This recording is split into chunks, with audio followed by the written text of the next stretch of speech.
ጥናታችን ምንድነው ያለው ችግር ምንድነው ብለን ስናይ በኢትዮጵያ ፌደራል ማረሚያ ቤቶች ያለው የወንጀል ደጋጋሚነት ምጣኔ ማረሚያ ቤቶች ሚና የታራሚዎች የመረጃ አያያዝ ስርዓትን እንዲሁም ያሉትን የህግ ማዕቀፎች የማድረስ ዓላማ አለው ጥናታችን እንደ ችግር ይዘን የተነሳ ነው ይሄ ነው የጥናቱ ጥያቄዎች ደግሞ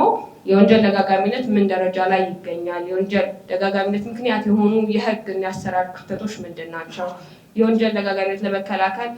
በዚህ ረገድ የማረሚያ ቤት ሚና ምንድነው እያስከተለ ያለው ተጽዕኖስ ምንድነው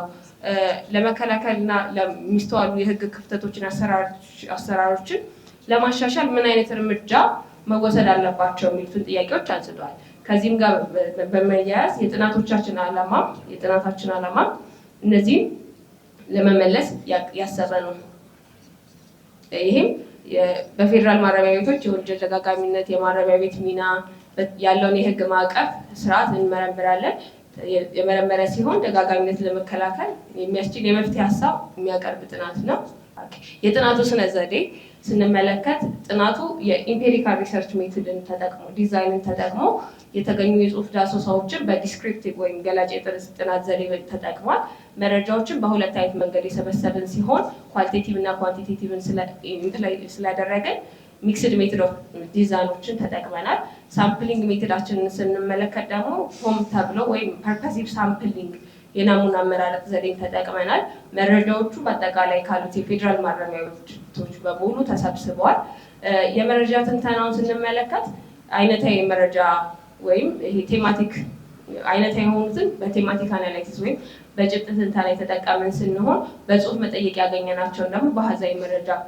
ትንተና ዘዴ ወይም ኤስፒኤስኤስ በጥቅም ላይ ውሏል የጽሁፍ ዳሰሳን ስንመለከት ደጋጋሚነት እንደ መገለጫ የሚወስዱት ምንድነው የቀደመ የወንጀል ሪከርድ ከወንጀል ቅጣት እንደገና ተመልሶ ወንጀል ፈጽሞ የመገኘት ከወንጀል ያለመታረም መገለጫዎች አሉ የወንጀል ደጋጋሚነት መጠን በተለምዶ የምንወስደው ድጋሚ እስራትን ወይም ጥፋተኝነትን ወይ ተመልሶ ወደ እስር ቤት ወደ ማረሚያ ቤት መግባትን እንደ ደጋጋሚነት መጠን ይወሰዳል የወንጀል ደጋጋሚነት ዘርፈ ብዙ ተጽዕኖ የሚያሳድር ሲሆን በማህበረሰቡ ደህንነት ትልቅ ደህንነት ስጋት በመፍጠር በመንግስት በፍትህ ስርዓት ላይ ያለውን አመኔታ እንዲሸረሸር ያደርጋል የወንጀል ደጋጋሚነት ምጣኔ ደግሞ ምንድነው ብለን በምንጠይቅበት ሰዓት የወንጀል ደጋጋሚነት ምጣኔ ምንድነው በተወሰነ ጊዜ ውስጥ በወንጀል ተቀጥተው ከማረሚያ ቤት ከወጡ ሰዎች መካከል ተመልሰው ወደ ወንጀል ድርጊት የገቡትን መጠን የሚያመለክት ነው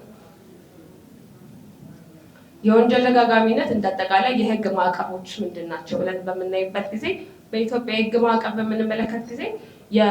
በወንጀል ህጋችን ደጋጋሚነት የሚለው ወንጀል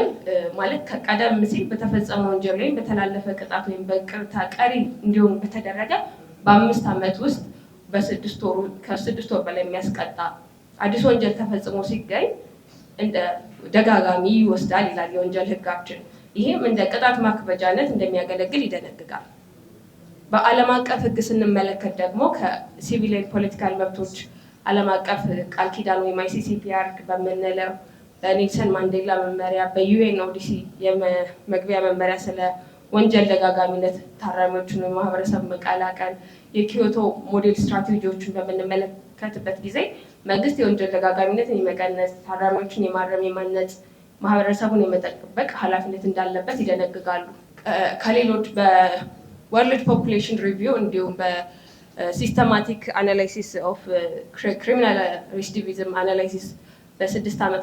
በሰሩት ጥናቶች መካከል በጣም ዝቅተኛ ያለባቸው ዓለም አቀፍ ደረጃ ላይ ዝቅተኛ የደጋጋሚነት መጠን ካላቸው 3 ሀገራት ሌሎች ሀገራትን ተሞክሮ ወስደናል አፍሪካ ላይ በምንመለከትበት ጊዜ ሶሊድ የሆነ የመረጃ ጥረት ስላለ ልናገኝ አልቻለም ስለዚህ ከኤዥያ እና ከአውሮፓ የሌሎች ሀገራትን ተሞክሮ ወስደናል ይሄም ዋነኛው ዝቅተኛ ሬሲዲቪዝም ሬት ያላት ሀገር ኖርዌይ ስትሆን ምንድነው የሚከተሉት ስርዓት ብለን በምናይበት ጊዜ መጀመሪያው የመደበኝነት መርሃ ግብር በመተግበር ታራሚዎችን ትምህርት ስልጠና በመስጠት ተደጋጋሚነት ለመቀነስ ተሞክሮ አላቸው ይሄም ፕሪንሲፕል ኦፍ ኖርማላይዜሽን የሚሉት ፕሪንሲፕል በመጠቀም ደጋጋሚነትን ለመቀነስ ሞክረዋል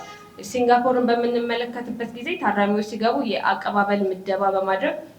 የማረሚያ ማነጽ መርሃ ግብሮችን በመለየት ተግባር ያደርጋሉ። ታራሚዎች በሚገቡበት ጊዜ ለነሱ ይሆናል የሚሉትን የማረምና የማነጽ መርሃ ግብር ስፔሲፊክሊ ለነሱ ይሰራሉ። ከዚህም በተጨማሪ ታራሚዎች የስራ ዕድል እንዲያገኙ ከንግድ ማህበረሰብ ኮርፖሬሽኖች ጋር በቅንጅት የመስራት የማህበረሰቡን ያሳተፈ የመልሶ መቀላቀል ተግባራትን እንዲሁም የግንዛቤ ማስጨበጫ ዘመቻ ተግባራትን ያከናውናሉ። የደቡብ ኮሪያን ስንመለከት ደቡብ ኮሪያ ከፍተኛ ደጋጋሚነት ላለባቸው እስረኞች የተዘጋጁ የተለዩ የስነ ልቦና ፕሮግራሞች የታራሚዎች የቅጥር እና የንግድ ለመጀመር ድጋፍ የማድረግ የመልሶ መቀላቀል ተቋማትን አላቸው። የራሳቸውን የቻሉ ከማህበረሰብ ጋር እንዲቀላቀሉ የማዘጋጀት ስራዎችን እንዲሁም ለታዳጊ ወንጀለኞች የሙከራ ጊዜ በመስጠት ማረሚያ ቤት ሳይገቡ እንዲታረሙ የሚያደርጉበት ተሞክሮ አላቸው። ስለዚህ የጥናቶቻችን ግኝቶች ቅድም እንዳልኳችሁ በኳሊቴቲቭ እና ኳንቲቴቲቭ ዳታ የሰበሰብናቸው ግኝቶች እኔን ይመስላሉ። የጥናቱ ግኝቶች በምንመለከትበት ጊዜ ታራሚዎች የወንጀል ደጋጋሚነት ሪከርዳቸውን በምናይበት ጊዜ ወደ 57% ቀደም ሲል ወንጀል የተቀጡት አንድ ጊዜ ብቻ ነው። ሌሎቹ ደግሞ ሁለት የተቀጡት ወደ 31% ሲሆኑ 8% የሚሆኑ ደግሞ 3 ጊዜ የተቀጡ ሲሆኑ ወደ 2.4 የሚሆኑት 4 ጊዜ ተቀጥተው እንደገና ወንጀል መልሰው ሰርተው የተመለሱ ናቸው። እነዚህ ድጋሚ ደጋጋሚነታቸውን ወይም የጊዜ ልዩነት በምንመለከትበት ጊዜ ታራሚዎች ተመልሰው ወደ ወንጀል ድርጊት የገቡበትን የጊዜ ልዩነት በተመለከተ ወደ 36.5% የሚሆኑት በ2 እና እስከ 5 ዓመት ባለው ጊዜ ወደ ማረሚያ ቤት ወይም ወደ እስር ቤት ተመልሰዋል። ወደ 17.5% መላሾች ደግሞ ከ6 ወር በታች በሆነ ጊዜ እንደገና ወደ እስር ቤት ተመልሰው መጥተዋል። 23% ከሚሆኑት ደግሞ ከ6 ወር እስከ 1 ዓመት እንዲሁም በ17% የሚሆኑት ከ1 ዓመት እስከ 2 ዓመት ባለው ጊዜ ውስጥ እንደገና ወደ እስር ቤት ተመልሰዋል። 5% የሚሆኑት ደግሞ ከ5 ዓመት ቆይታ በኋላ እንደገና ወንጀል ሰርተው እንደመጡ መረጃችን ያሳያል። ታራሚዎች ቀደም ሲል የፈጸሙትና የተቀጡበት ዋናው የፓተርኖቻቸውን ደግሞ ስናይ ፓተርን ኦፍ ዘ ክራይምስ ደጋግመው የሚፈጽሟቸው ወንጀሎች ምንድናቸው ብለን በምንመለከትበት ጊዜ የመጀመሪያው 52% የሚሆነው ከተሰበሰበው መረጃ በዝርፊያ ወይም በስርቆት የመጡ ታራሚዎች ሲሆኑ ወደ 13.6 የሚሆኑት ደግሞ በጸብ ምክንያት 3.2% ደግሞ በማታለል ሲመጡ 3 የሚሆኑት ደግሞ ግብር ስወራ ማጭበርበር ህገወጥ ሰዎች ዝውውር ሲሆኑ 24% ደግሞ የሚሆኑት በሌሎች ወንጀሎች ምክንያት ድጋሚ ወንጀል ሰርተው እንደመጡ ያሳያል። አሁን ደግሞ የሰሯቸው አሁን ላይ ተከሰው ተቀጥተው ወይም የታሰሩበት አዲስ ወንጀሎቻቸውን በተመለከተ ስናይ 53% አሁንም ድጋሚ የመጡበት ምክንያት በስርቆት ወይም በዝርፊያ ሲሆን 6.4 የሚሆኑት ደግሞ አደንዛዥ እጾችን በመጠቀም 5.6 የሚሆኑት ደግሞ ወንበዴና እንዲሁም አሁን በተመሳሳይ በግብር ስወራ እና በሌሎቹ ወንጀሎች ወደ 30.4 የሚሆኑት በሌሎቹ ወንጀሎች እንደገና ተመልሰው ደጋጋሚ የመጡበት ሁኔታ አለ። ታራሚዎች ተመልሰው ወደ ወንጀል ድርጊት እንዲገቡ ያደረጋቸው ምክንያት ብለን መረጃ በመሰበሰብንበት የምንመለከተው መጀመሪያ ከፍተኛ ቁጥር ያላቸው መላሾች ከማረሚያ ቤት ከወጡ በኋላ ስራ ለማግኘት አለመቻል አንድ ከፍተኛ ምክንያት ተቀምጧል። 10.7 የሚሆኑ ደግሞ ገንዘብ ለማግኘት አለመቻል ወይም የገንዘብ ችግር ስላለባቸው እንደገና ማረሚያ ቤት ተመልሰው የመጡበት ምክንያት መኖሩን ገልጸዋል። ከዚህ በተጨማሪ ክትትልና ድጋፍ አለመኖር ምክንያቶች እንደ ዋነኛ ምክንያት ተደርገው ተቀምጠዋል። ወደ ማረሚያ ቤት ተመልሰው የገቡበት ምክንያት ማለት ነው። ለመከላከል ያላቸው ጠቃሚነት ያላቸው ተግባራትን ብለን በምንጠይቃቸው ሰዓት ከሰበሰብነው መረጃ ያገኘነው የመጀመሪያው በማረሚያ ቤት የሚሰጡ የሙያ ስልጠናዎች፣ የቀለም ትምህርቶች፣ በማረሚያ ቤት ውስጥ የሚሰጥ የምክር የስነ ልቦና ድጋፍ ቢኖር፣ የህይወት ክህሎት ስልጠና እንዲሁም የሰብአዊ መብት አያያዝ ጥበቃ ቢኖሩ ከፍተኛ ጠቃሚነት አላቸው ለወንጀል ደጋጋሚነት ለመቀነስ ተግባራት ማለት ነው። ስለዚህ በደጋጋሚነት የሚፈጸሙ ወንጀሎች ቅድም ካየናቸው መረጃዎች በአጠቃላይ ስንረዳ የወንጀል ደጋጋሚነት የሚፈጸሙት ወንጀሎች ከቀላል እስከ ከባድ ወንጀሎችን እንደሚያካትት ያሳያል። ይህ ማለት የተዘረዘሩትን እንደዚህ አይነት ወንጀሎች ሰርተው የሚመጡበት ሁኔታ እንዳለ ያሳያል።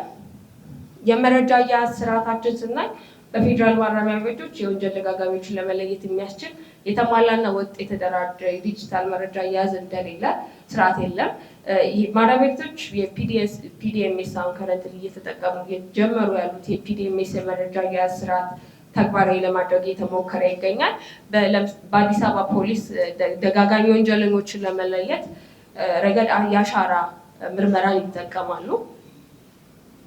የወንጀል ደጋጋሚነት ምጣኔ በምንመለከትበት ጊዜ የወንጀል ደጋጋሚነት ምጣኔ ተመልሰው ወደ ወንጀል ከገቡት ሰዎች ብዛት ሲከፈል ከማረሚያ ቤት ከወጡት ሰዎች ብዛት ሲባዛ በመቶ ነው። ነገር ግን የወንጀል ደጋጋሚነትን ስንመለከት ቴክኖሎጂ የተደገፈ የተደራጀ የመረጃ አያያዝ ስርዓት ባለመኖሩ በተወሰነ ጊዜ ያሉትን የወንጀል ደጋጋሚነት ምጣኔ በትክክል ለመለየት ለመወሰን እንዳንችል እና የሚገኝበትን ደረጃ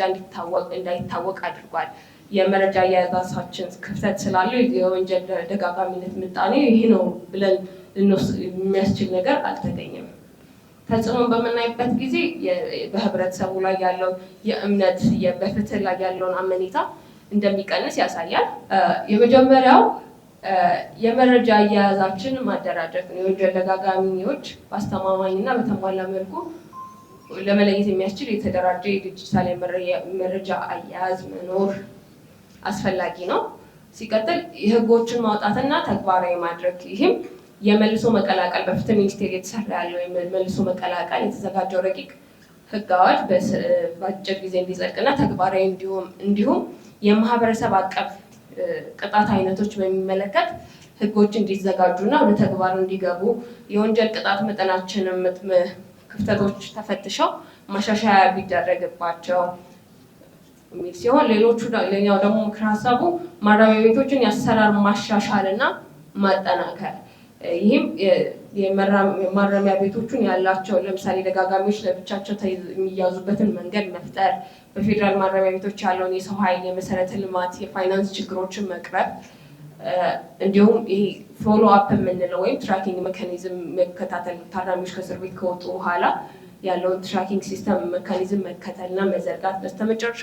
የወንጀል ፍትህ አካላትና ማህበረሰቡን በማሳተፍ ከማህበረሰቡ ጋር ያለውን ትስስርና ቅንጅታዊ አሰራር በማጠናከር የወንጀል ደጋጋሚነትን የመቀነስ እንደሚቻል ምክረ ሀሳብ አቅርቧል። አመሰግናለሁ።